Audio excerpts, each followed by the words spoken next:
মধ্যপ্রাচ্যে শুরু হয়ে গেল কি এক প্রলয়নকারী মহাযুদ্ধ। ইরানের সর্বোচ্চ নেতা আয়াতুল্লাহ আলী খামেনির মৃত্যুর পর ইসরায়েল ও মার্কিন ঘাঁটিতে নজিরবিহীন ক্ষেপণাস্ত্র হামলা শুরু করেছে ইসলামী বিপ্লবী গার্ড বাহিনী বা আইআরজিসি। ইসরায়েলের সুরক্ষিত আকাশ প্রতিরক্ষা ব্যবস্থা কি তবে ভেঙে পড়ল? ১৭০ জন শিক্ষার্থী নিহতের প্রতিশোধ নিতে কতটা ধ্বংসলীলা চালাচ্ছে ইরান, জানাবো আজকের বিশেষ প্রতিবেদনে।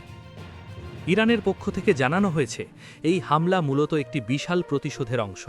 সম্প্রতি মার্কিন ও ইসরায়েলি বিমান হামলায় ইরানের সর্বোচ্চ নেতা আয়াতুল্লাহ আলী খামেনি নিহত হওয়ার পর তেহরান এই পাল্টা আঘাত হানল। ইরানের অধঃসরকারি সংবাদ সংস্থা তাসনিম জানিয়েছে, একটি স্কুলে ইসরায়েলি হামলায় ১৭০ জন নিরপরাধ শিক্ষার্থী ও শিক্ষক নিহতের ঘটনা ইরানকে এই কঠোর পদক্ষেপে বাধ্য করেছে।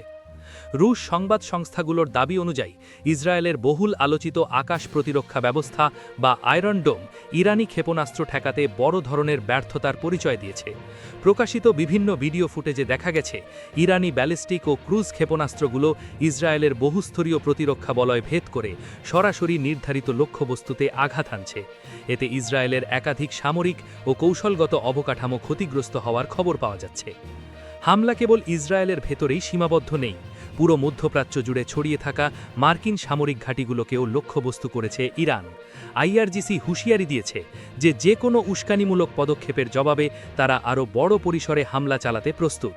মার্কিন প্রতিরক্ষা দপ্তর পেন্টাগন পরিস্থিতি নিবিড়ভাবে পর্যবেক্ষণ করছে বলে জানা গেছে। এই হামলার পর বিশ্বজুড়ে তেলের বাজারে বড় ধরনের অস্থিরতা দেখা দেওয়ার আশঙ্কা করা হচ্ছে। বিশেষজ্ঞরা মনে করছেন, এই সংঘাত যদি এখনই থামানো না যায় তবে এটি একটি আঞ্চলিক যুদ্ধ থেকে বৈশ্বিক মহাযুদ্ধে রূপ নিতে পারে।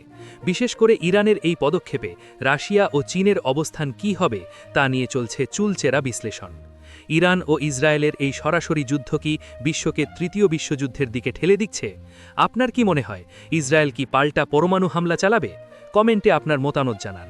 মধ্যপ্রাচ্যের এই যুদ্ধ পরিস্থিতির প্রতি মুহূর্তের আপডেট সবার আগে পেতে আমাদের চ্যানেলটি এখনই সাবস্ক্রাইব করুন। ধন্যবাদ।